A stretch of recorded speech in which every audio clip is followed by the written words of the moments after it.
Some faiths are not a shield but a provocation. Some sins are not buried but sown. And some guardians do not protect their flock, they merely ensure the offering is made on time. This is the testimony of a man who learned that his scripture was not a master key, but a trespass notice. He discovered that in places where the soil has a long memory, the only thing more futile than evil is a good man with a borrowed map. Family, this is the Dread Codex. Draw near. The story begins not in a desert, but in a valley where the mist doesn't lift, it listens.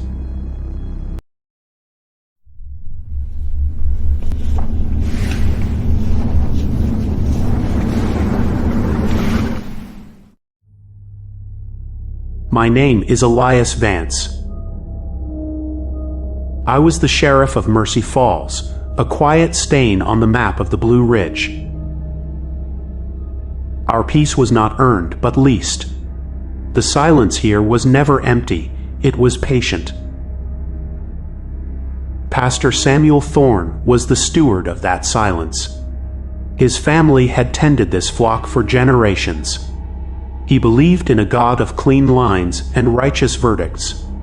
His faith was a well-ordered library in a world of wild forests. But some ledgers, family, were opened long before his God's name was spoken here. It began with Harlan Cutter on the parsonage steps. Harlan looked like a man whose shadow had started pulling ahead of him. He stank of turned earth and a metallic tang, like a penny sucked clean. "Pastor," he whispered, the sound dry as leaves. "It's Levi. He's in the root cellar. We had to use the logging chains. He's reciting the property deeds from before the county was drawn." Levi had always been a quiet boy, drawn to the tract behind their land, the Gnarled Tract where the trees don't just grow, they knot. Pastor Thorne felt duty like a cold stone in his shoe. He agreed to go. That night he dreamed. He stood in the tract. The sky was the color of a fresh bruise. Before him rose a figure of grafted oak and shale, its form a blasphemy of anatomy. Where a face should be, there was only a whorl of grain, deep as a well. "Samuel Thorne," it said, the voice the grinding of continental plates. "You are holding a receipt for a different city. The boy is a promissory note. His blood is the ink. Go home." Sam awoke, his scripture-heavy heart pounding against his ribs. He went to his church, pressed his forehead to the cold communion rail. He felt a warning, not as fear, but as a simple glacial fact, like the existence of a cliff in the dark. To heed it was to admit his entire life's work was irrelevant here. He could not. The Cutter farmhouse cowered, but the woods behind it, they loomed. The trees formed archways, thresholds.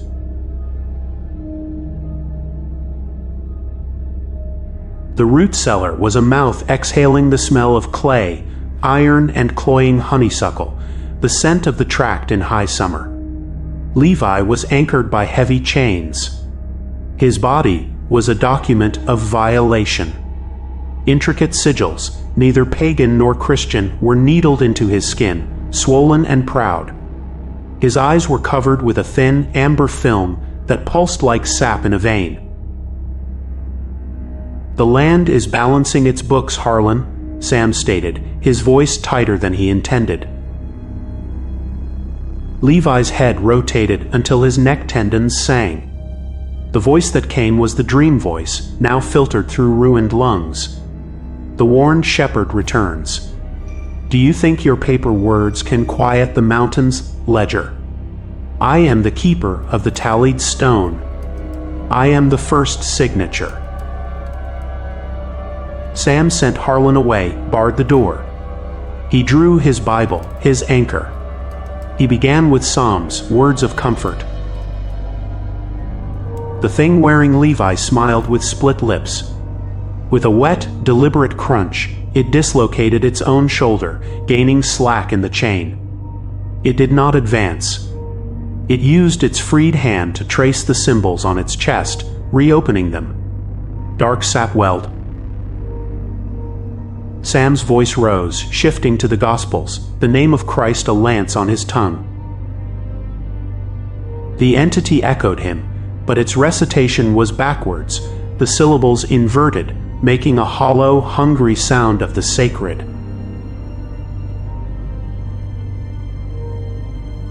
Panic, cold and slick, began to fill Sam's gut. He turned to the thunder of the Old Testament, to the God who smote armies. The thing laughed, a sound of gravel shifting in a cairn. Then, Sam remembered the dream. A different city. His mind, a scholar's mind, frantic, searched for a precedent. Not for exorcism, but for negotiation. For a older power.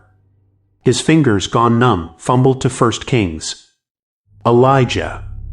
The prophet who called down fire to shame an older god. He began to read, his voice finding steel in the tale of celestial contest. The laughter ceased. Sam pressed on, his voice painting the divine conflagration. Enough, the word cracked the air. Levi's body convulsed. With terrifying, methodical control, it gripped its own left knee and twisted. The pop was obscenely loud. But Sam had seen it, a flicker in the amber film over Levi's eyes. A wince. Here, family was the silent, terrible pivot. Sam closed his eyes. Not to pray. To think. This was not a rescue. It was a repossession. The law here was sedimentary, laid down before Sinai. He needed a statute from a darker, more absolute code. His faith, once a warm hearth, crystallized into a shard of ice. He turned the pages with grim purpose. He went past laws for men. He sought the curses for dealing with the gods of the hills, Deuteronomy chapter 28. Ancient, specific maledictions. The Lord will send upon you wasting disease, madness, and confusion of mind, until you are destroyed. As he chanted these terrible blessings, the cellar responded. The earthen walls bled. Hair-thin rootlets, glistening with that same amber fluid, crept from the soil, seeking Levi's broken form. The keeper of the tallied stone shrieked, a sound of slate splitting. In a final, brutal act of accounting, it forced Levi's hand to his other knee. Another snap. Sam was roaring now, his voice stripping raw. He lunged to revelation, to the sealing of pits and the binding of primordial beasts. The terms are met, the entity howled, its voice fracturing. And Sam saw it.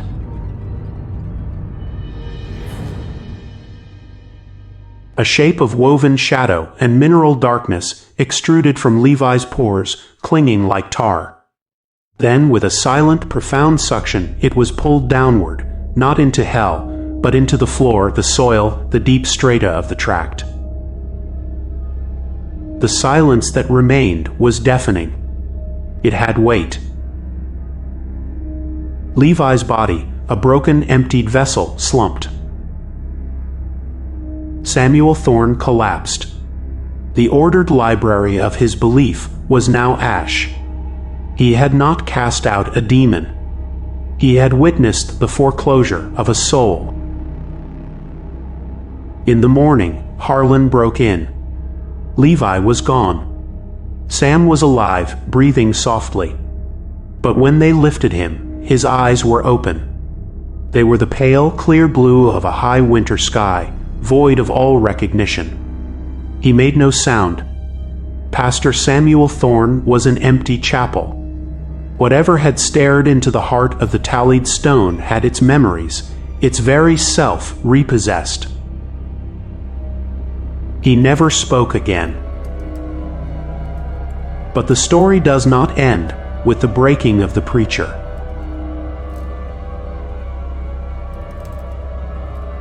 A season later, Harlan Cutter vanished. They found his hat and pocket watch placed neatly on a stump at the edge of the Gnarled Tract. The watch was still ticking. And in the Mercy Falls Church, on a rain-smacked Thursday, the sexton found something. Burned into the pulpit's oak, right where Samuel Thorne would rest his hands during the sermon, was a single, fresh handprint. The fingers were long enough to span a man's throat. The palm was mapped with lines that were not skin, but tributaries.